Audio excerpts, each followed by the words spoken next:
Hi, I'm Tina. And I'm Rich. If there's one thing we've learned in over 20 years of marriage, It's that some days you'll feel like killing your wife. and some days you'll feel like killing your husband. Welcome to Love, Marry, Kill.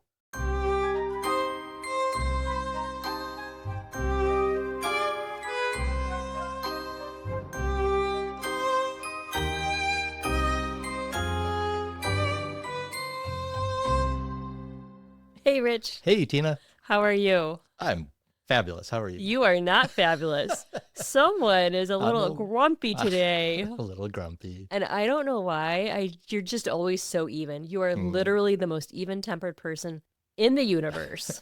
And it's just kind of cute when you're grumpy. I don't know why.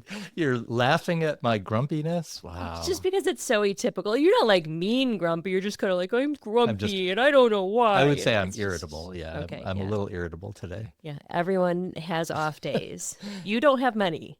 I should write it on my calendar. I think you literally have like 1.5 grumpy days a year, and that's about it. I think I have a little more than that. No, you're very pleasant. Not like your wife. You're pleasant. Audience, he just rolled his eyes at me. How dare you? Sorry, that's my irritability show. Do you want to tell us why you're grumpy? Oh, there's a multitude of reasons. Well, pick one. Well, the Tigers, that's one. The stupid Detroit Tigers lost their game to the Cleveland Guardians today, and they're probably going to lose tomorrow. They still have another chance. So they have one a more chance tomorrow, yeah. but they look terrible. So I'm sorry. it's okay. Did you put money on them at the beginning of the season? No, I should have. No, I shouldn't have. I guess I'm glad I didn't, actually. I learned a new term yesterday when I was listening to a different podcast. Mm-hmm. I've never heard this term before, but we're really, really, really, really bad at this, as demonstrated by the conversation that we just had about the Tigers. It's called evergreen. Do you know what that means? It's a tree, kind of a tree. It's content that remains relevant, fresh, and popular over an extended period, regardless of changing trends, unlike content that fades quickly after a viral moment or current event. I think the Tigers will continue to be bad on an evergreen basis. Well, the seasons could be over. I know what you're saying. That makes sense. We are not good at that. Moving on, today's case has some sibling rivalry in it, and I'm wondering, we both have several siblings, Right. and I'm wondering if you have ever felt sibling rivalry. I don't think there was a lot. So in you're my the youngest family. of four. So we had, I had two older brothers, and then they were, of a particular age, and then there was a gap, and then there was my sister and I. And so I always felt like my sister and I were closer, in age, but I wouldn't say we had a lot of rivalry, no. It cracks me up because I always say how nice you are. You are a really nice person, but you are kind of a bratty little brother to your sister, and it cracks me up. Like the other day, That's just being fun. I was though. texting with your sister, and you said, I can't remember what you said, but it was just about Keith Urban. I suggested that maybe my sister was responsible for breaking up Keith Urban and Nicole Kidman's marriage. Okay, well, I'm probably giving more details than your sister would like us to give, but she's always had a crush on Keith Urban. Right. And when his marriage ended, yeah, we were like, Yeah. do you know anything about this? But yeah, you guys get along pretty well. Yeah. And How about you? well, I don't really feel so. I'm the second oldest of four, so kind of like your family too. There was kind of like the two older, and then there Right. was a gap, and then there's two younger. And yeah, I would say the two younger are probably, they have more in common. Yeah. And yeah, I don't think there's a lot of sibling rivalry, but there is in this case. Okay. In part one, we're going to focus on one brother, and in part two, we're going to focus a little bit more on the other brother, but they did have a lot of sibling rivalry. We're recording on October 1st, which is our official birthday for Love, Marry, Kill. 3 years. We mentioned this on the last episode. The only reason I'm mentioning it today is because I wanted to say thank you to everyone who wished us well and, congratulated us. And just the support has been really phenomenal. Overwhelming. We appreciate it. We do. And I did bring you a snack. Oh, good. I'm not sure if you're going to love this. You're hungry, aren't you? I'm really hungry. Okay. I brought And I'm you- irritable, so this is better be good. I think September was the warmest September I ever remember here in Michigan. What do you think? Yes, for sure. We've been craving fall things, but it's still been really warm. We're both still wearing shorts. I'm wearing white shorts because I'm a rebel. So like if it's 80 degrees, I should still be able to wear white, right? Sure. Anyway, I made you Sally's spiced apple bread. Oh, okay. Our friend Teresa recommended it. I think you're going to like it. I'm not sure if you're going to love it. I didn't use you don't love spice, like the Right, like pumpkin nutmeg spice. and stuff like that, but I used mostly cinnamon. I did use a little nutmeg, but I didn't use the anise and okay. the other things. Excellent. So, and it's got some icing on the top. It's Okay. like a reduced apple cider, and you add some All right, quit talking and just sugar. give Okay. it to me. All right.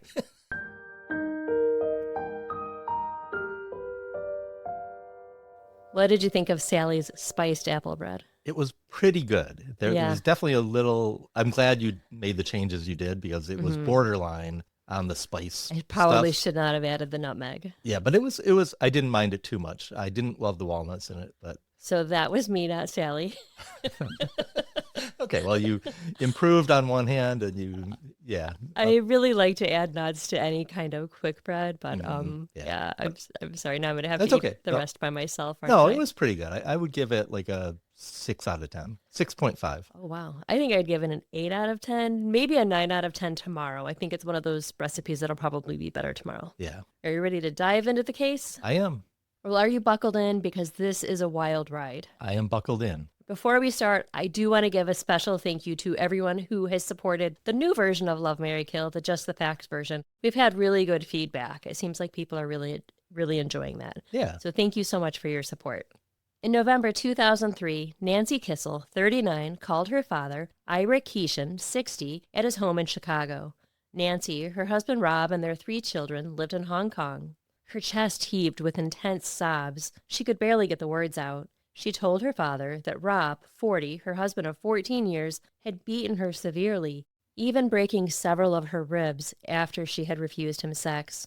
But that was 3 days ago, and she hadn't seen him since. He hadn't showed up at his job at Merrill Lynch either, and that wasn't like him. His job was his life. Nancy didn't know what to do. Ira was confused. He didn't know his son-in-law to be a violent man. He thought of him like a son. As far as he knew, he'd never been abusive to Nancy before. Ira booked the next flight to Hong Kong and rushed to O'Hare Airport. The morning after Ira arrived in Hong Kong, he took Nancy to file a police report against Rob for assault, as well as a missing persons report. Nancy was told that she needed to go to the hospital to be examined by a doctor to confirm her injuries before she could file the report. When they arrived at the hospital, there were several people queued before Nancy. She was not a person who liked to wait. After 2 hours, she grew impatient, and they left the hospital. Nancy dropped Ira off at his hotel before she headed back to her apartment. At 11 p.m. that night, she awoke her father again with another frantic phone call. "Come over right away," she screamed into the phone. "The police are here! So many police!" Robert Peter Kissel was born in 1963 in New York City to parents Elaine and William. Rob grew up in Montvale, New Jersey, in an upscale, family-friendly neighborhood.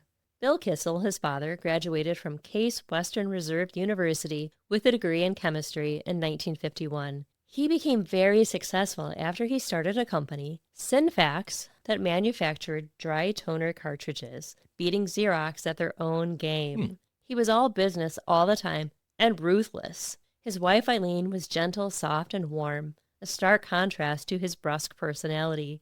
Elaine was the heart of the family, often stepping in to rein in Bill whenever he was overly harsh, a role she assumed more often than not. You got to be ruthless in the printer toner game. It's a cutthroat business. Does sound really impressive though, right? Like he developed this toner before Xerox did. He must have been, super wealthy, right? Yeah. Together they had 3 children, Andrew in 1959, Robert or Rob in 1963, and Jane in 1968. As the Kissels' fortune grew, they moved from the modest town of Woodcliff Lake to a 7,500 square foot mansion on 2 acres of land in the Upper Saddle River. Richard Nixon was a neighbor.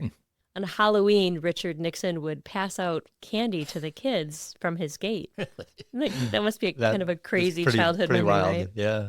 The Kissels accumulated all the trappings of great wealth: a beautiful family home, a fleet of cars, a yacht, and $1 million vacation home in Vermont on Stratton Mountain. Bill worked long hours, driven by a relentless need to succeed, to crush and dominate his competition. For him, and for his family, failure simply wasn't an option, especially for his sons. Andy pushed back, rejecting the heavy mantle his father tried to drape over him. He wanted to do things his own way. When he was just 19, Andrew started his own auto parts business, in part to avoid going to college. But Rob rose to meet his father's challenge. He carried the same fire, the same competitive edge, the same primal instincts that fueled his father. His grades weren't quite good enough for an Ivy, but he settled for the University of Rochester and majored in engineering. He graduated in 1986 and set his sights on the world of finance, where he knew he could make more money. Rob worked for Synfax with his father for a year before he enrolled at NYU's Stern School of Business. After Eileen's death in 1989, the Kissel family gatherings became almost unbearable. Brittle affairs laced with caustic remarks and simmering rivalries, often inflamed by alcohol and other substances. Bill, the domineering patriarch, was relentless in his expectations, driving his children with the belief that power and success were the only measure of worth. And in his eyes, success was defined not by happiness, integrity, or personal fulfillment, but by money, lots of it. Jane, who many called the most sensible of the Kissels, bowed out of the family drama and moved across the country to Washington State with her new husband, Richard. Rob's high school sweetheart, Carol Horton, remembered her time with him fondly. She told 48 Hours that he was the best-looking guy in their class, sweet, gregarious, loving, and such a good guy. She said, "I am so blessed for his life to have touched mine as it did. Whatever Rob did, he did well." Carol said that Rob and Andrew were like night and day. Rob's childhood friend, Danny Williams, said that whenever they played Monopoly, Rob was always the banker, and Andrew held the property deeds, roles that would define them later in life. That's funny. And we'll talk about Andrew more later, but I'm sure that he definitely cheated at Monopoly. Okay. Competition between the brothers was steep. Even though Rob was 4 years younger, it was Andrew who had to work hard to keep up with his brother. Rob was the smarter, more athletic, and better looking of the brothers. Andrew lacked the charisma that came natural to Rob. He spent much of his life trying to measure up to his brother, but always fell short. Literally. One brother was all about hard work, and the other, shortcuts. I know it sounds like I'm being a little mean to Andrew here, but just wait. Okay. Nancy Ann Keeshin was born in 1964 in Adrian, Michigan, to Gene and Ira Keeshin. I always have to find a way to mention Michigan in every episode. Yes, me too. It's kind of like an Easter egg, I guess. Right. Gene Stark met Ira Keeshin at Grinnell College in Iowa. Gene came from a wealthy Cincinnati family that owned and operated Lazarus department stores, founded in 1851. Her ancestor, Fred Lazarus Jr., was even credited with convincing President Franklin Roosevelt to permanently fix Thanksgiving to the fourth Thursday of November, ensuring a clear and set start to the holiday shopping season. Lazarus was eventually absorbed into Macy's in 2005. Jean was a freshman when she became pregnant by Ira, a sophomore. In October 1961, they quickly married. Trudy was the eldest, followed by Nancy 2 years later. My main source for this case was a book written by Joe McGinnis, we'll talk about that at the end, called Never Enough. Mm-hmm. And he used pseudonyms, and there was not a lot of information about Nancy's sister. He called her Laura. I believe her name was Trudy. It's possible that I have that wrong. Okay. Ira transferred to Michigan State University and earned a degree in restaurant and hotel management. After graduation, the couple moved to Cincinnati, where Ira began working in Jean's family business, focusing on revitalizing the department store's 78 restaurants and 32 employee cafeterias. He later purchased the historic Cincinnati restaurant, the Wheel Cafe, in 1975. Jean and Ira divorced a year later. He remarried in 1978 to a woman named Joyce Jenkins. Ira sold his restaurant, the Wheel Cafe, and moved to Minneapolis and became concessions manager to the new Hubert H. Humphrey Metrodome. Jean and her daughters moved to Piedmont, California, near Berkeley, and adopted a hippie lifestyle, eschewing her family's wealth and status. But she was ill-equipped to support herself and the girls, losing countless jobs. She lacked the talent to support her family as an artist, her preferred career. Like their mother, Trudy and Nancy drifted through those years without direction, experimenting with drugs and sex. It was the 60s, after all. Trudy eventually moved out and married, while Nancy dabbled in art classes but never had the discipline to pursue a degree or develop her own portfolio. Nancy was strikingly beautiful, charming when it suited her, but often ill-tempered and spoiled. She was accustomed to getting her way, and if she didn't, she simply walked away. Jean suggested that Nancy might be happier in a fresh environment and encouraged her to move to Minnesota to live with her father, his new wife, and her 5-year-old brother, Brooks. After suffering through a cold winter at the University of Minnesota, Nancy, 20, transferred to the Parsons School of Design in New York in the fall of 1984. She felt that she'd found her people among the like-minded, artistic, beautiful, and fashionable New Yorkers. After a year, she dropped out and waitressed at a series of bars and restaurants. Without even trying, she landed a small role in Full Metal Jacket and then a small role in a soap opera. Nancy was driven those years by a heady mix of overconfidence, youth, and drugs. Do you know what her role in Full Metal Jacket was? That's such a great movie. Yeah, it's not credited, so it might just be someone, in the background. We should probably watch the movie and find her. I don't know if I'd be able to recognize her. So. Yeah. In the summer of 1987, before he began graduate school, Rob Kissel and his friend Mike Paradise took a trip to Turks and Caicos. They stayed at a resort called Turquoise. Nancy Keeshin and her friend Allie Gertz were also staying at the resort. Nancy was petite, blonde, flashy, and feisty. When Nancy and Rob met on a nude beach, there was an instant attraction. "I bet you'd look great with clothes on," he said. It's really funny. They were immediately smitten with each other. Rob was attracted to Nancy's cool New York attitude, and she was attracted to his earning potential.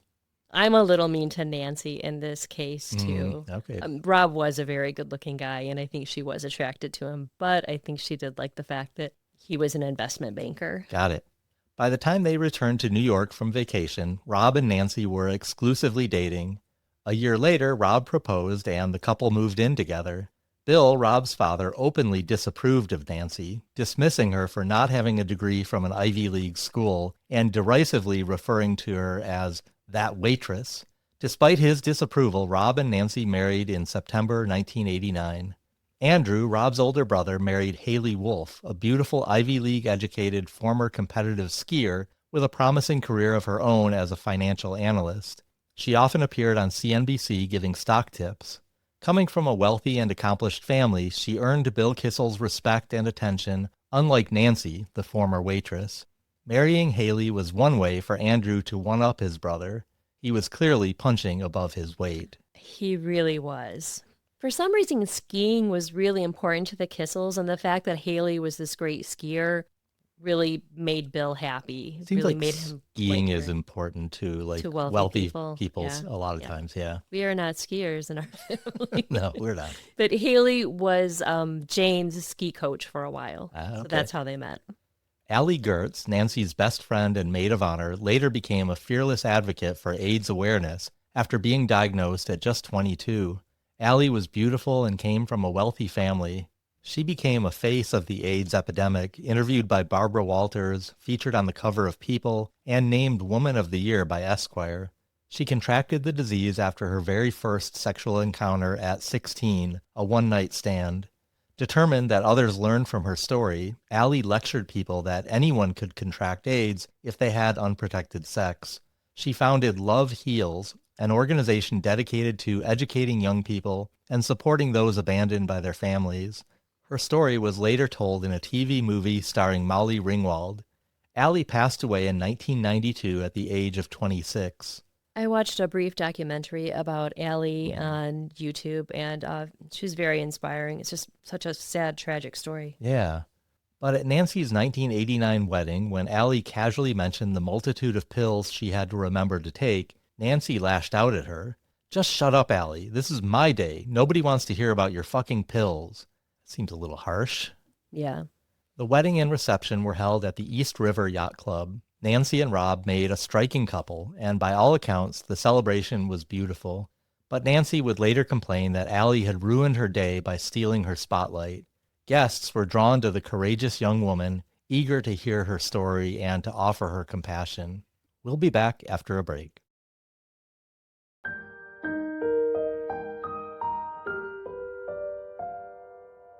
While Rob finished business school at NYU, Nancy supported them financially. After graduation, Rob worked at an old-school investment bank where he specialized in distressed debt, also called vulture investing.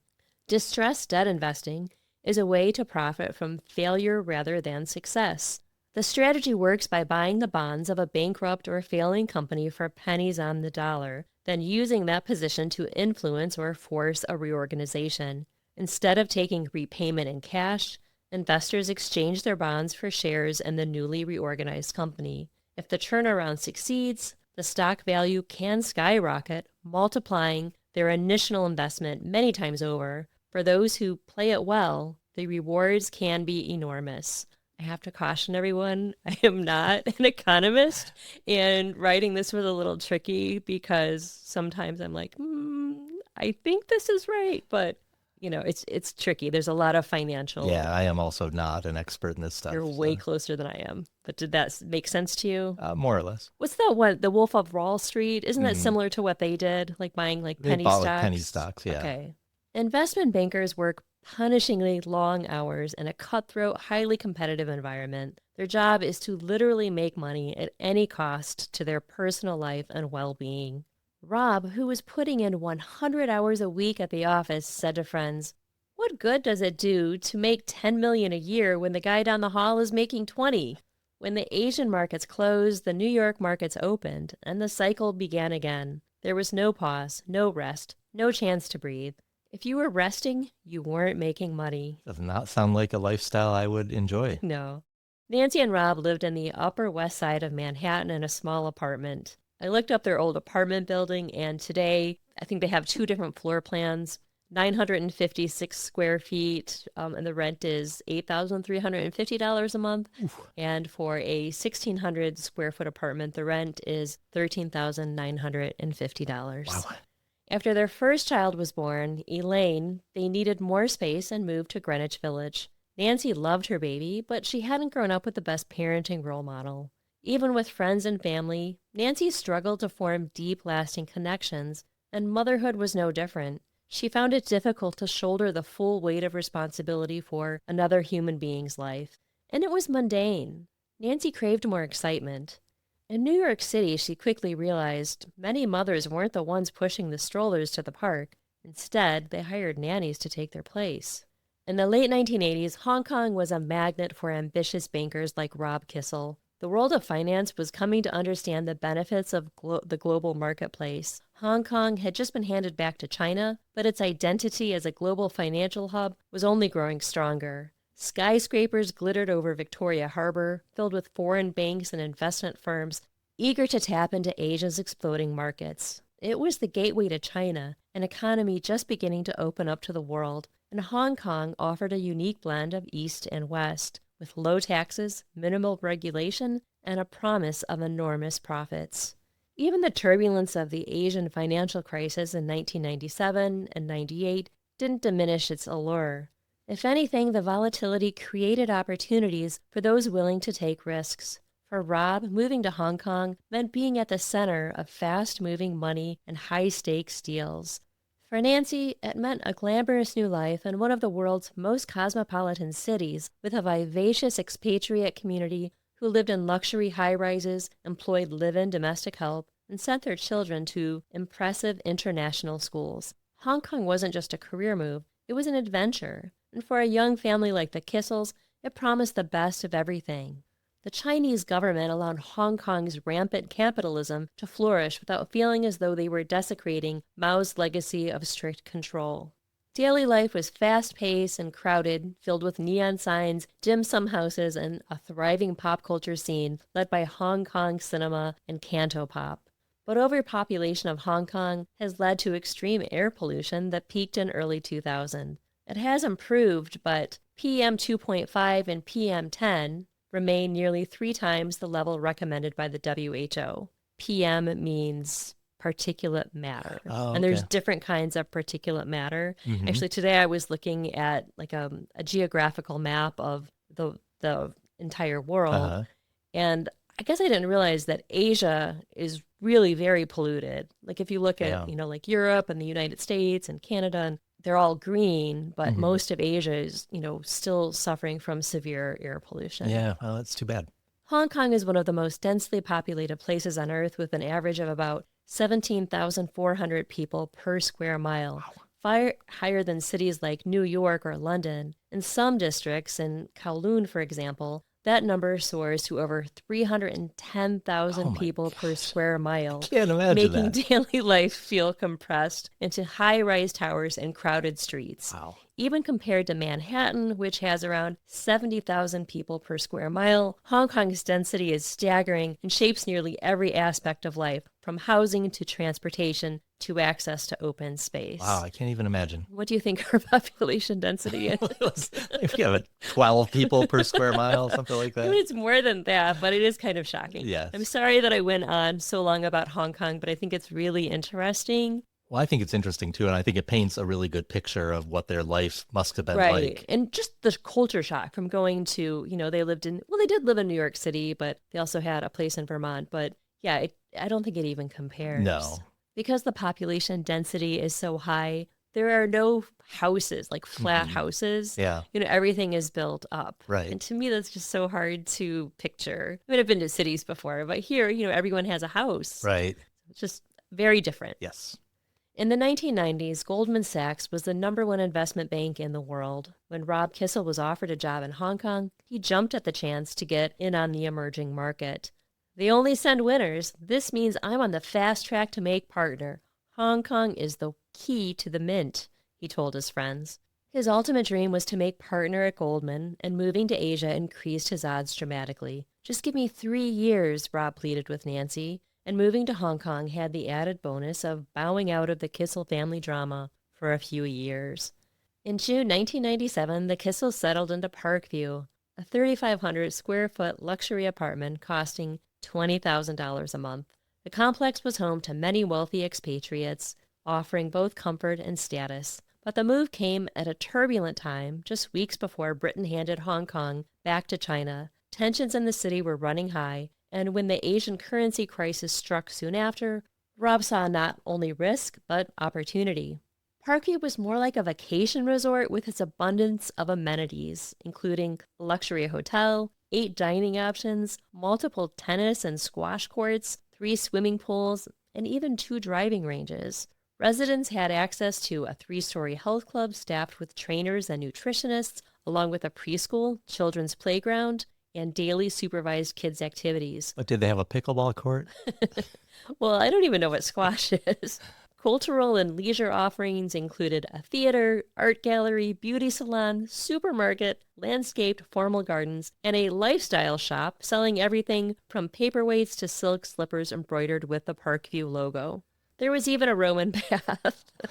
So the complex was composed of 18 towers, which were filled with investment bankers, attorneys, and other high-powered executives. The Kissels lived in Tower 16. There was a hierarchy to the towers. While 16 was a fine tower, the most successful, most affluent people lived in towers 17 and 18. If someone was floundering and not making their numbers, they'd be forced to move to a lower numbered tower. God, I just can't even imagine this lifestyle. Right. The Kissels hired a live-in nanny, Connie, and housekeeper, Min, who were cousins. Nancy was left with little to do. Rob worked 16 hours most days and traveled frequently across Asia. The Kissels joined the United Jewish Congregation and the Yacht Club, but Nancy grew bored and lonely. Though she lived a life of luxury with her favorite designer shops just 15 minutes away, she was too afraid to drive the busy streets in Hong Kong at first. Eventually, she navigated the tangled highways and traffic, immersing herself in the shopping and spending that gave her the most joy. I don't like to drive in Ann Arbor. Can you imagine driving in Hong Kong? No, I can't. I avoid driving in any foreign country that I can help it, but Hong Kong especially would be bananas. Right. To outsiders, the couple seemed enviable, a perfect and polished image whenever they stepped out together, but behind closed doors, their apartment was filled with rage and disappointment. About a year into their Hong Kong residency, Nancy's mother, Jean, came for a visit. Jean had recently lost half a lung to cancer and was still frail from the surgery. When one of the young children began to have a tantrum, Nancy called the nanny to come take them away. Jean suggested that Nancy should be more hands-on with the children. It might have struck a chord with Nancy because Rob constantly told her the same thing, that she needed to be more engaged with the children. She lashed out angrily and demanded Jean leave immediately. She pushed and shoved her mother out the door and then slammed it shut. And she didn't talk to her for years and years after that. Wow. In October 1999, Nancy and Rob welcomed their third child, a son named Rice. I don't think I mentioned the second child's name is June. So they have Elaine, June, and Rice. Okay. Rob was overjoyed, but Nancy sank into postpartum depression. At 35, she began to feel unattractive, convinced her best years were behind her. Although just months before Rice's birth, the Kissels had moved to the 22nd floor of Tower 17 of Parkview. That's the good tower? One of the good towers. One of the good towers. It's not 18, but... Now living in the second most prestigious tower, Nancy took satisfaction in looking down on others, knowing that she had made it. In the spring of 2000, as Nancy began house hunting in Connecticut, convinced their time in Asia was nearly over per her agreement with Rob, but he accepted a new position with Merrill Lynch as Asia Pacific Managing Director of Global Principal Investments, and they would need to extend their time in Asia. Rob took this new job in part because remember how much he wanted to make partner? Mm-hmm. It looked like he was not going to make partner at Goldman, so he took this job with Merrill Lynch, but it was also an excellent job. Okay. To persuade Nancy to stay another 3 years, he struck a bargain with her. The couple loved skiing and owned a condo at Stratton Mountain in Vermont, where Rob and his family had gone since he was a child. Nancy envied Andrew and Haley's home on the mountain. She agreed to remain in Asia on the condition that they purchase a $2 million house in Stratton and set aside another $1 million for renovations and decorating. Rob agreed. Despite Nancy winning this battle, this was a turning point in the Kissels' marriage. A small seed of resentment that had been planted since their move to Hong Kong flowered into hatred. The sight of Rob and the sound of his voice began to turn her stomach. He badgered her constantly about spending time with the children and feeding them home-cooked meals instead of taking them out for fast food. And then there was the constant battle over her excessive shopping and self-indulgence. The marriage was in a slow descent toward irreparable fracture, a once happy union now defined by bitterness and anger. More money and material goods couldn't fix their problems. Many years earlier, in 1966, Jean and Ira, Nancy's parents, purchased a lead statuette of two little girls for his mother for Mother's Day. It was 8 inches tall and very heavy, about 8 pounds. She cherished the piece as it reminded her of her 2 granddaughters. Nancy always loved the piece too. She shared a very special bond with her grandmother. When she passed away in 2001, after the funeral, Nancy brought the treasured statue back with her to Hong Kong and placed it in her bedroom, a cherished memento of someone she deeply loved and missed. Why are you telling me about this statue? I know, it seems like a superfluous detail, doesn't it? It does, yeah. Finally, in 2002, Nancy was feeling more comfortable in Hong Kong. As the kids were getting older and were easier to manage, she started to volunteer at the Hong Kong International School. She was there so much, she asked for her own parking space. And got it. She organized parties, fundraisers, and spearheaded school beautification projects. She even began using the school's address to send and receive mail that she didn't want Rob to see. Nancy, the children, and Connie spent the summer of 2002 in New York. While Connie looked after the kids, Nancy filled her days with shopping. Bryna O'Shea, Nancy's childhood best friend, came to visit her for a few days in New York.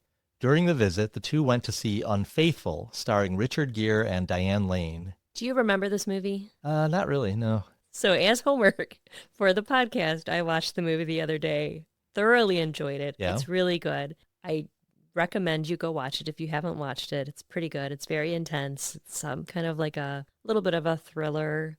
Fast forward probably 30 seconds if you don't want to hear about the movie and you'd rather watch it, but we're going to give just a brief little synopsis. In the film, Lane's character has an affair with a Frenchman. Who is very handsome. Okay. And when her husband, played by Gere, hires a private investigator, the truth is confirmed to him in a series of damning photographs. Consumed with rage, Gere's character confronts the lover in his apartment and, in a fit of violence, kills him by bashing his head with a snow globe. The movie struck a chord with Nancy, so much so that she couldn't stop thinking about it for weeks afterward. I feel like this is all coming full circle with this statue that you mentioned earlier. You're just putting things together. I know, I'm good. Maybe like that. I just mentioned the statue because it was an important memento to Nancy about her grandmother. The Frenchman in the film is very handsome. You said that already. I'm sorry, apparently. But he's very handsome. And he's played by, I believe his name is Oliver Martinez, who was married to Haley Berry, and they had a very ugly divorce. Okay. Sorry, my pop culture knowledge, just I can't shut it Do you off. find It's like Richard a Gere fountain. handsome? Yeah, definitely. Okay. But he's no Frenchman. Okay. Over the Christmas holiday that year, the entire Kissel family met at Whistler to ski together. Nancy was so checked out of the family's incessant arguing and one-upsmanship that she and Rice flew back to Hong Kong several days early. Bill Kissel was furious, reminding Rob to keep his wife firmly in her place. In 2003, Hong Kong was hit hard by the SARS epidemic. I forgot all about SARS. COVID has just eclipsed every other epidemic from my brain. They started in very similar ways. Yeah. Schools closed, businesses shuttered, and fear gripped the city as hundreds fell ill and nearly 300 people died. The economy took a sharp downturn, especially in real estate and tourism. Many expatriates, already unsettled by the outbreak, chose to leave Hong Kong altogether. For those who stayed, the sense of isolation and uncertainty only added to the pressures of daily life. Rob sent Nancy and the 3 children back to the U.S. after he fell ill. He stayed in Hong Kong. But no school in New York would allow Nancy to enroll the children after their arrival from Hong Kong. Vermont was more amenable, so they moved to the ski house, even though it was still under renovation. Rob came to visit in April. On the 21st, his 40th birthday, Nancy nor the kids acknowledged his birthday. Isn't that sad? That is sad. Rob returned to Hong Kong depressed and in pain. An old ski injury to his back was giving him problems again. Soon after his return to China, Rob was offered a major promotion, managing all of Asia's distressed debt investments. The job would require a move from Hong Kong to Tokyo, but Rob thought it would give him and Nancy a chance for a fresh start. We'll be back after a break.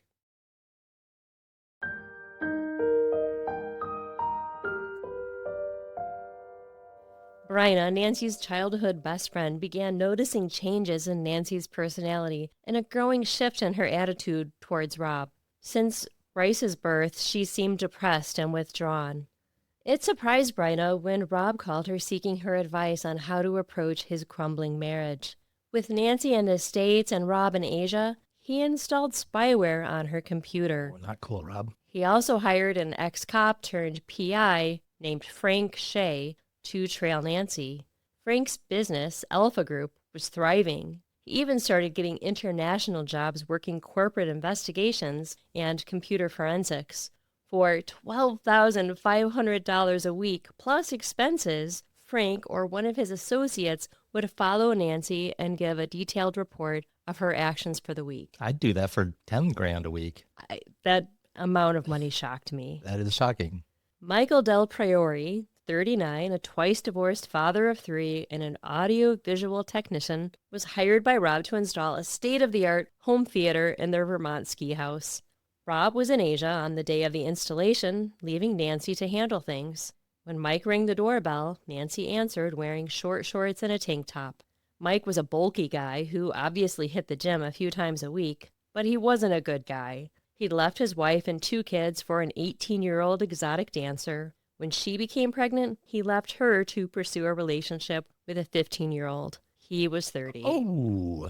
As Mike installed the sound system, Nancy kept him company. By the time he was finished, they'd arranged a play date for their children. By the end of the week, the private investigator confirmed to Rob that Nancy and Mike had met twice, each time for several hours. Rob had also intercepted a string of flirty emails between them, enough to remove any doubt about an affair. He thanked the investigator and said that that was all he needed. On Nancy's next date with Mike, he took her to get a tattoo. 3 small Chinese characters inked on her left shoulder, each symbol representing one of her children's birth dates. She couldn't wait for Rob to see the new tattoo because she knew that he would hate it. I think that she had expressed interest in getting a tattoo before, and Rob was like, Did not approve. Nope, you don't need one. Nancy and Mike quickly became inseparable, meeting almost every day and talking for hours on the phone in between rendezvous. But by late June, guilt and anxiety began to set in. Nancy tried to end the affair, only to fall into a cycle of breakups and reconciliations that repeated every few days for the remainder of the summer. Years earlier, Rob had back surgery after suffering an injury while skiing, In the summer of 2002, he re-injured it while playing tennis. For weeks, he was laid up with nothing to do but obsess over Nancy and her new boyfriend. In July, he returned to the States to consult doctors. He told Nancy he had read some of her emails, claiming he'd only seen them because her computer had a virus, and then confronted her about Mike. She denied having an affair. They were just friends, she claimed. Rob asked her not to see him anymore, and she promised not to. She had a lot to lose. Rob wasn't sure if he could trust her, so he called his friends at Alpha Group to surveil Nancy once again. She had more free time because the children were immersed in summer camps or in the care of the nanny. Nancy kept the private investigator, Rocco, busy, checking into cheap motels with Mike, never the same one twice. Nancy enjoyed cosplaying her new role as the girlfriend of a blue-collar worker, knowing she had her comfortable home and credit cards still at her disposal. As she and Mike grew closer, she confided to him that Rob was abusive to her, both mentally and physically, even breaking her ribs. Nancy had never told anyone else in her life about the domestic violence she suffered. On days when she didn't see Mike until the children were in bed, she filled the hours with endless shopping. Even Rocco, the PI, was surprised that Nancy, in true shopaholic fashion, could find something to buy at any store. It's just like you. I can never get you to stop shopping. We'll be sure at the can't. gas station. I'll be like, well, I need to load up on Pringles and Cheetos. Bubblicious. Rob told the PI to call him next time Mike was in the house so he could call and confront Nancy while he was still there. But when Rob tried to call, she wouldn't pick up. Eventually, Connie answered the phone and told Rob that she was asleep and not feeling well. Moments later, the private investigator saw Mike speed out of the driveway. The next day, Nancy and the children returned to Hong Kong. While they were en route, Rob took off his wedding ring and met with a divorce attorney. He still loved his wife and was devastated. Friends say that Rob even considered moving Mike to Hong Kong, even paying for the move as a compromise. Wow. I know that seems crazy, but I read it in 2 different places. That does seem crazy. But when Rob picked Nancy and the children up at the airport, everything seemed back to normal. Better than normal, actually. Rob felt hopeful about his marriage for the first time in a long time. Just a week later, Rob traveled to New York for back surgery, and Nancy went along to support him and care for him after the operation. Or did she? I don't know. Did she? Rob wrote the following in a rare moment of reflection days before he went to the hospital. I keep my ring in my pocket. By taking it off, I feel that I am emotionally protected against what I know and against how I feel. The reminders of our marriage are out of sight, yet out of sight reminds me to remember what got us here, to where we are today, to remember never to forget what we had, and never to forget that one cannot just wear a ring. One has to work at it. The early years are easy and natural, the love and the fun. The later years, the kids are beautiful. Time is short. Time is stretched and something has to give. Do we see it? Do we hear it? Do we speak of it? Communication, remembrances of each other, when we are together, what we love about each other, what we loved about each other, our time together, exploring each other. That's what gives. 14 years is a long time. Things get lost, people change, communication is gone, feelings are hurt. Sometimes the hurt is deep and painful. People go astray. The hurt is so deep, the whole body weeps. The mind's eye likes to torture, between images of someone else and images of our love, our beautiful past. But the love is stronger. The love is stronger. It felt right being back together. It's time to try and focus. Can we get back to it? Can we find a new place? It will be work for us both.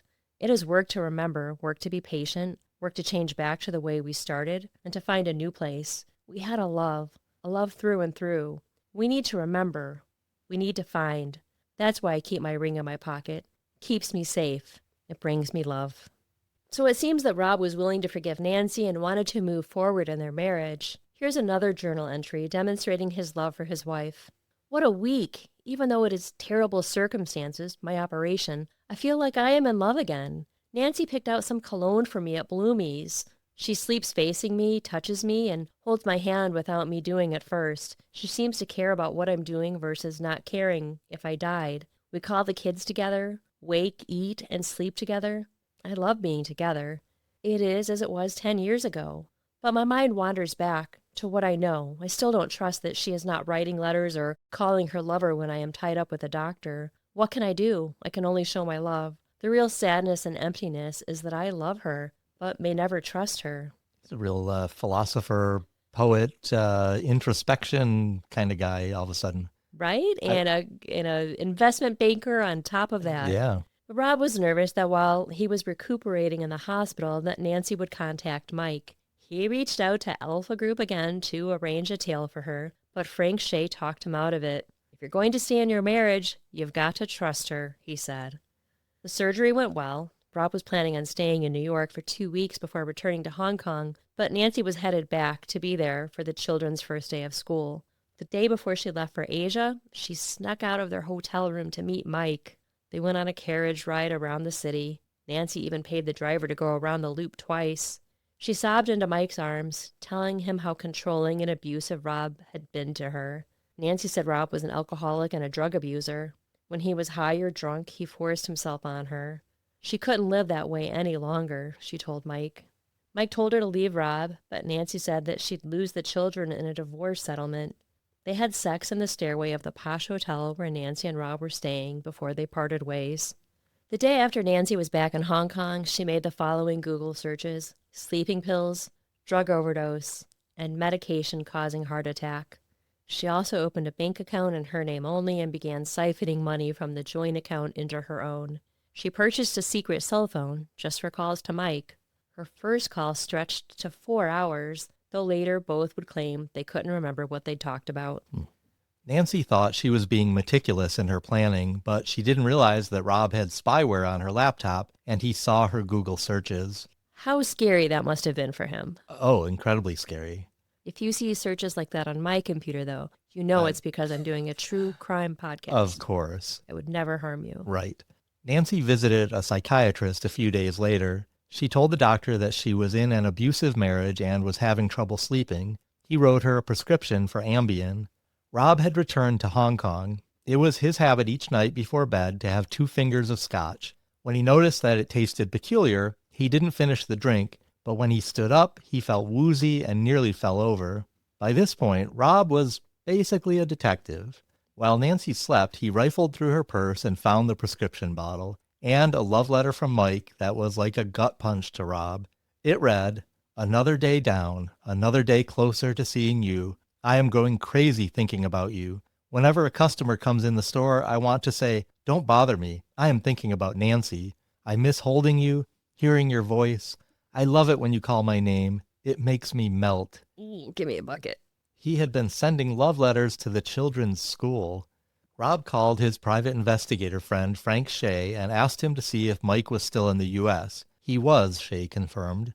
Frank advised Rob to stop drinking the scotch and to change his $10 million life insurance policy. If he were to die, Nancy would receive his entire estate, worth as much as $20 million. He advised Rob to submit hair, blood, and urine samples, along with some of his scotch, to a lab for drug testing. But Rob threw himself back into work, occupied with a huge $100 million deal. His new celebratory Porsche was also a distraction.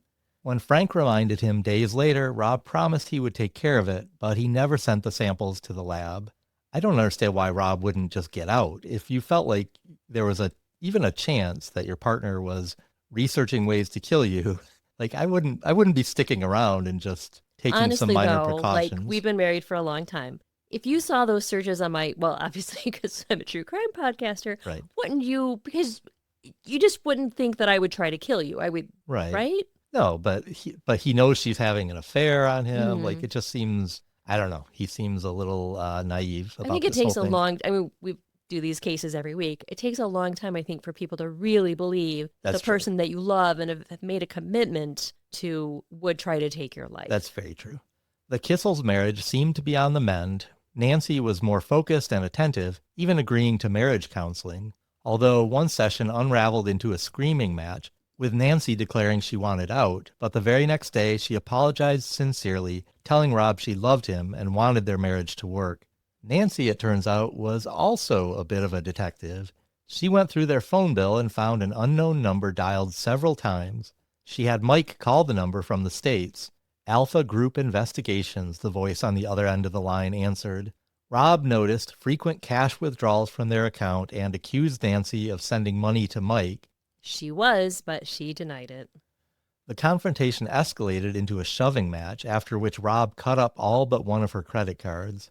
Soon after, the Kissels were invited to an exclusive reception honoring former President George H.W. Bush.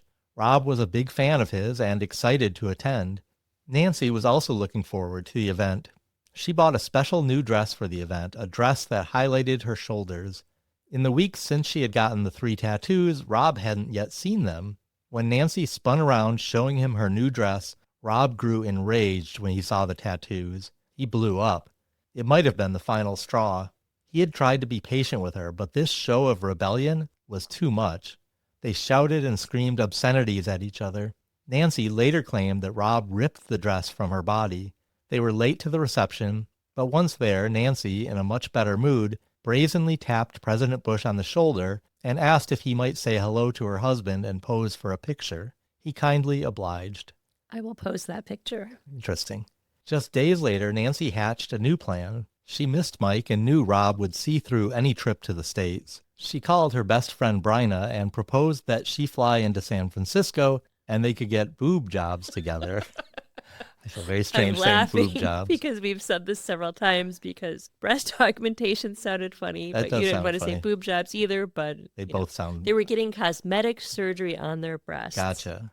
But the plan was for Mike to meet Nancy there. Right. Unbeknownst to Nancy, Bryna and Rob had been emailing and talking for months about the state of the Kissels' marriage.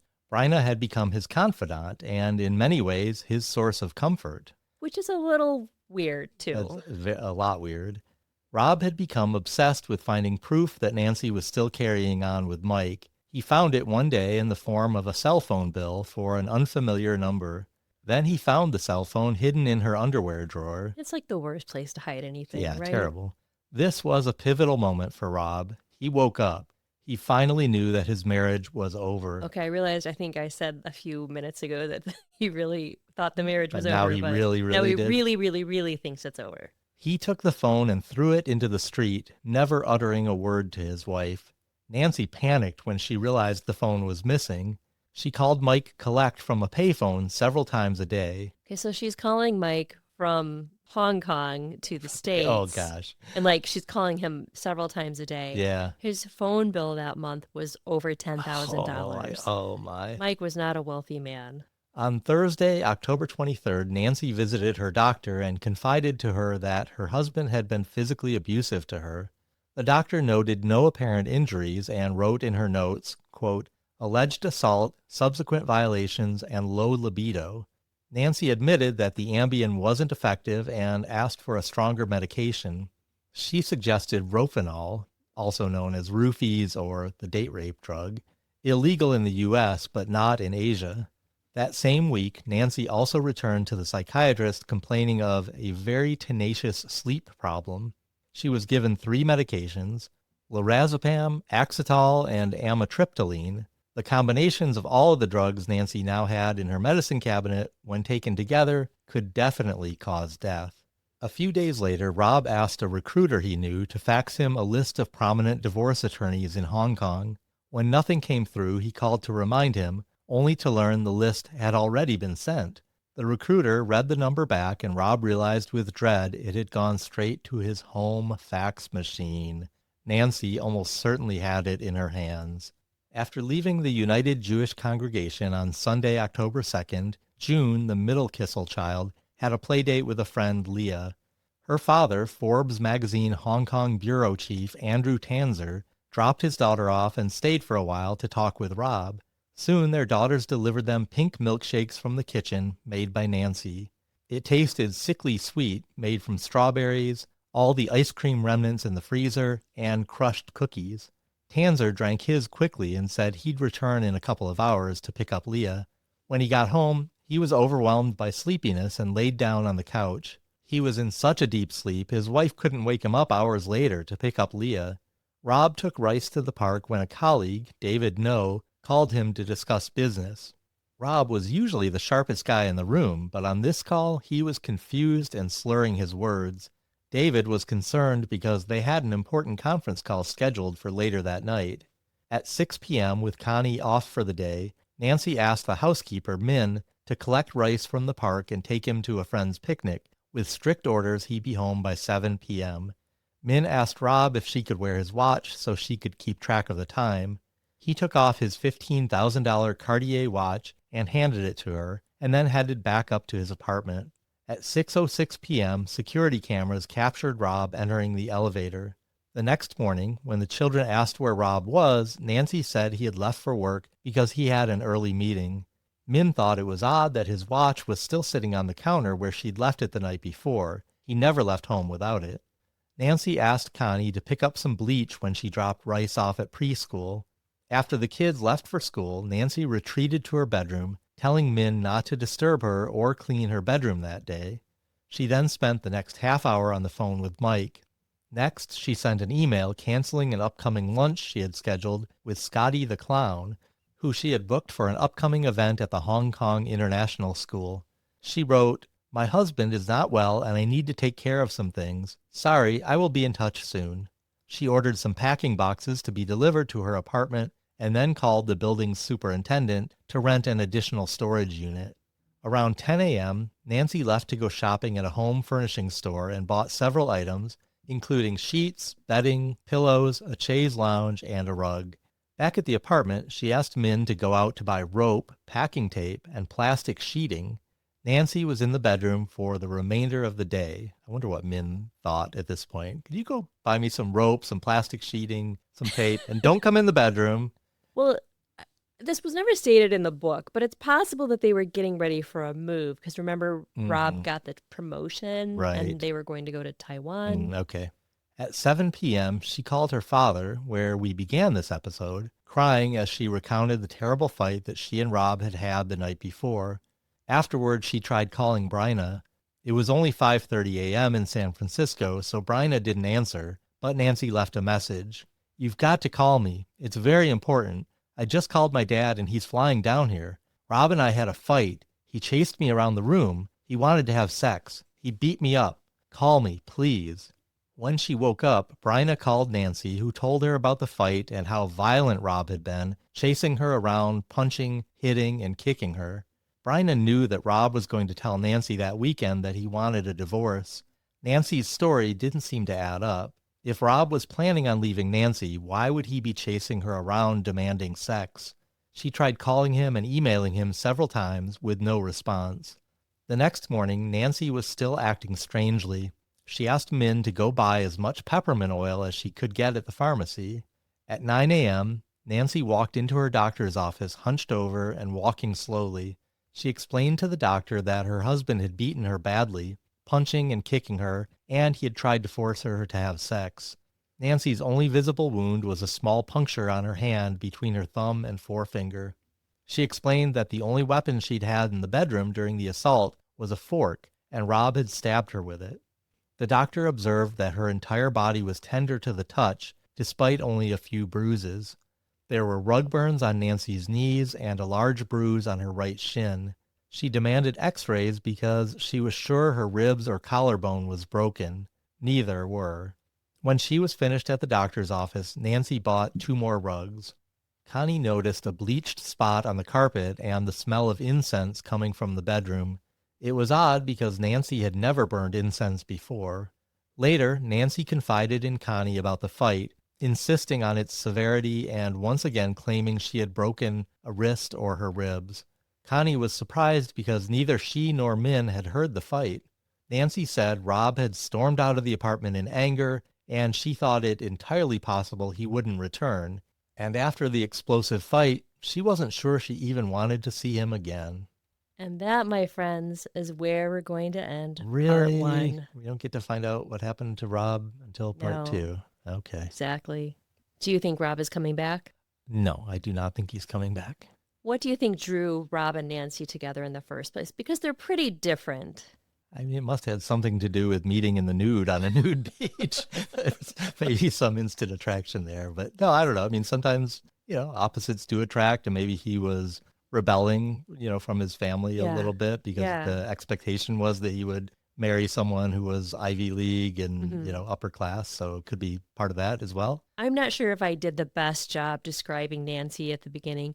But they did have a lot of fun together. She Hmm. could be the life of the party. Yeah. And I think that he was attracted to that. But in a lot of ways, I think Andrew, the older brother, and Nancy were more alike. And Haley, Andrew's spouse, was maybe a better fit for Rob. Like they were Okay. both, very career oriented Yeah. and very successful. Hmm. And the other two were, kind of, they liked a good time. Yeah. Interesting. Do you think that living in a wealthy expatriate community in Hong Kong had any impact on their relationship? Well, maybe it probably, I'm sure it had an impact on the relationship, but also him working Right. 16 hours a day, Yeah. I'm sure had an impact on the relationship. But her being there in a foreign country while her husband is basically gone all the time, that's got to be really challenging. I mean, I feel some sympathy for Oh, I her in agree. that situation. Yeah, definitely. Why do you think that Rob didn't end the marriage sooner? I don't know. I mean, as soon as you said he hired a private investigator, I'm like, at that point, if you don't trust your spouse enough that you feel you need to hire a private investigator, I feel like it should be over, you know? Hmm. It's just I don't know why he didn't leave her sooner. Do you think that the Kissels coming from, this wealthy family Hmm. and divorce is probably very frowned upon had Maybe. something to do with it? Could be. Yeah, it could be And he it would felt be an pressure. indicator of failure. And remember, they were, trained from an early age Right. to succeed in everything they did. So Yeah. maybe he just didn't want to admit to defeat. Yeah, that's a good observation. One question I have is that you alluded to a few times in your script that she claimed that Rob beat her. Hmm. Is there any evidence that that happened?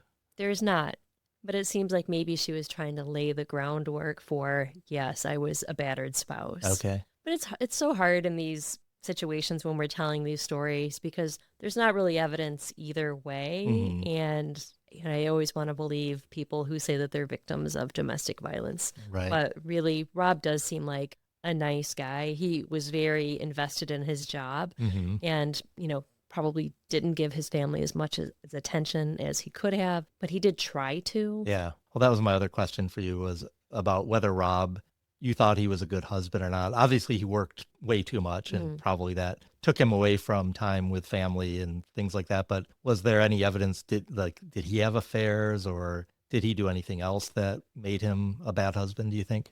We'll talk about that a little bit in part two. I don't want to get ahead of ourselves, but I don't think that he was a perfect husband, Sure. but I do think he was a pretty good guy, and I think he tried his best. Yeah. I think this case was, 20 years ago, and I know it's not that long ago, but even 20 years ago, I think a lot of men thought that their primary objective was to make money for their family, Right. Yeah. right? And he definitely was doing, he was making a boatload of money, Yeah, seems and like it. his earning potential seemed limitless Yeah. almost because his bonuses were literally millions of dollars a year, Wow. which brings me to the question to you, like, we keep doing these stories about these wealthy people. What are we doing wrong? I I, mean, I, we're doing all right, but like these people who have so much money, they just yeah, don't know what to do with it. yeah, It's insane to me. it really is. So Ira, in this case, Nancy's father, I'm not sure how close they were. I think Nancy didn't have a lot of people that she was close to in her life. She wasn't really raised by her father, Hmm. but he rushed to her side, Hmm. and he went to Hong Kong, and I thought that was really sweet. Yeah. And just wondering what, like, in that position, God forbid if one of our children, called us in that situation where they were Right. being abused by their spouse. Yeah. I can't imagine how hard No. that would be to hear. Oh, that would be really hard. And yeah, I would jump on a plane in a minute, Mhm. to help with something like that. Yeah, definitely. Well, be sure to come back for part two because there are some things that are really going to surprise you. I'm just going to say that. I'll be here.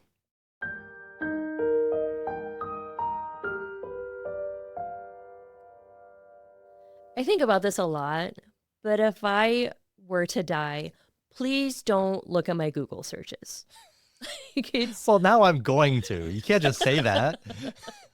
but it really, I think about this all the time. Like the things that we Google are so private, and I always forget to clean up. I don't even know how I clean out my cache once. How do you delete your Google searches, or do you? I mean, I think I honestly don't know either. I don't really do it. Because you can't really do it permanently. It'd be hard to do permanently. Yes, I'm sure. Do you ever do incognito searches? Not Not that I can recall. I'm not going to say I never do. Maybe I do, but So not off the top of my head. I'm gonna admit something to you all, that sometimes I go incognito if I'm playing the Wordle.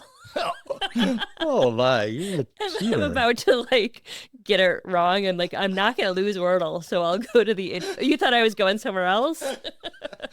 Oh, I did not think that you were going to go there, but I'm admitting to you my deepest, darkest secrets, that is Rich. pretty dark. That's But wow.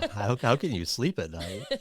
I sometimes I don't, but it's not because of that. It's like So other things. how often, like what percentage of the Wordles that you do Oh, would not you very say that often. you have to do that? Not very often. Yeah. Sometimes I'm super sharp on the Wordle, but other days it's just like, I think it depends on what time I do it. Cause sometimes I'm up way too late and it's like 2 a.m. and I should be like, oh, I'll do the Wordle. And Oh yeah. it's probably not like my peak brain performance. Right. Does Like, the Wordle update like at midnight? So oh, yes. okay, Yes, so yes. you get in on it early Oh, sometimes if shout out you're to New York Times too. We like a puzzle. I don't know if you have played Pips, I the did. newest. You told me about it and I did it like once or twice. That's all. I really like it. Like it a It's lot. really fun. It's like a little math game. So if you like the Wordle, I love Connections, Wordle, and Pips is really fun too. But I don't know. Those are the only ones I do. Do you do any other daily puzzles? I don't like. I play Sudoku once in a while. You mean Sudoku? No, Sudoku. I can't say I it. can never say that. Yeah, I do that once in a while. That's really about it on a daily basis, I would say. Do you have any embarrassing Google searches that you want to admit to? This is really dumb, but a lot of my Google searches Uh-huh. that are, I don't know if this is embarrassing, but I Google like words, definitions of words Oh, that I yeah. should totally know. Yeah. But I'll be about to type a word in an email and I'll be like, wait, does that mean what I think it Oh, that means or happens all the not? time. Like, Yeah. that's not embarrassing? Okay. Like, well, give us some of the words. The last one I did that was entice, which I totally know the meaning of the word entice, but Sure for you some do. reason, Of course you do. I just felt like I had to look it up to be sure. Well, I have a list of embarrassing Google searches, kind of like people admitting online, like things that they've searched. And this one hits home to me. It's similar to what you said. Recently, I forgot the word wreath, so I searched Christmas circles and it worked. Like, I've done things like that before. I do things where like it's that just too. like the word just totally leaves your mind. Yeah. Or one time I was in college, up really late, typing a paper, and I forgot how to spell the word was. It's like W-U-Z. It was so I mean, bad. that totally happens. Like words start to, like you start saying a Mhm. word in your head over and over and you're like, that doesn't sound real. Like that doesn't sound like a real word. Yeah, exactly. Here's a few more. Why does my cat stare at me like that? That's something that I would totally Yeah. Google. Well, I remember one time, I think you were away and it scared me. Like, I think it was Clover, and she was staring at the wall for Oh, I literally remember like that. 2 hours. Yeah. And I was like, what do you see that I can't see? And like, I get a flashlight, I'm looking at the wall. Yeah. It is just kind of frightening. It freaks you out. Yeah. Yeah. Can you survive a zombie apocalypse with just cheese? Just Do cheese. plants feel pain? Why do I burp so much after kissing my partner? That's a weird one. That's very odd. How do I tell if my roommate is secretly plotting against me? They probably are. Probably, yeah. Is it illegal to marry a sandwich? Why does my sneeze sound like a foghorn? Can I get abs from eating cookies? Oh, totally. Absolutely. Yes. I mean, look at our abs. They're amazing. Do fish get lonely? That's sad because they Aw, probably do. that is Remember, we sad. always used to we don't have one goldfish on our counter. Yeah. Then we got cats and we decided that probably wasn't Probably a good not a idea. good combination. But if you have some embarrassing Google Oh, searches that you we want would to share love with to us, know your we would love to embarrassing- hear them. Yes, we would. But having the podcast is such like a good Oh, it's a cover story alibi for kind everything. of. Yeah. Yes. Like, oh, it's just for the podcast. But I had to Google something for part 2 of this that I was like horrified that I had to Google it. Oh, It wasn't really? embarrassing as much as like I don't want to be too graphic, but it was a graphic sexual thing. I was like, Oh. oh my God, please forgive me. Did you use incognito? I didn't search use for that one? incognito, Really? but I was like, okay, this isn't, it's just for the Yeah. podcast. Well, I'm just going to tell you now because you may be wanting to look at my Google searches now. My next case, we were talking about breast augmentation Yeah. surgeries Or boob jobs. or boob jobs. My next case heavily involves breast augmentation surgeries. Uh-huh. So there may be some searches on my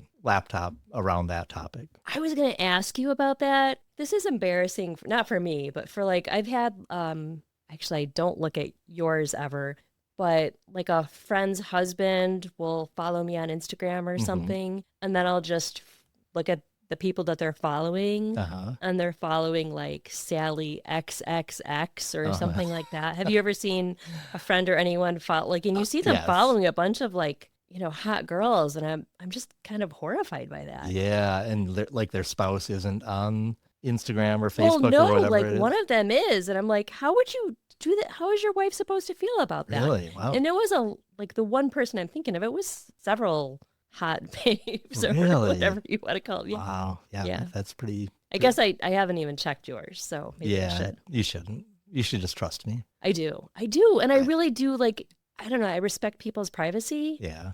And I just wouldn't do that. But you don't give me reason to. So again, I'm sitting here in a place of Right. What's the word? Privilege? Entitlement? Privilege, yeah, because I know that I, have an honorable husband. As far as you know. As far as I know. He presents himself that way anyway. All right, well, that's all we have for today.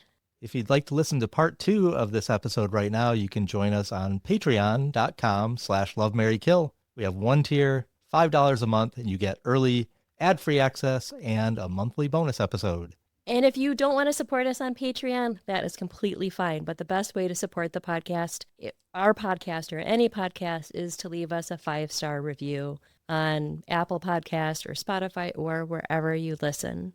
Find us on social media or send us an email at lovemarrykill@gmail.com. And find us on YouTube.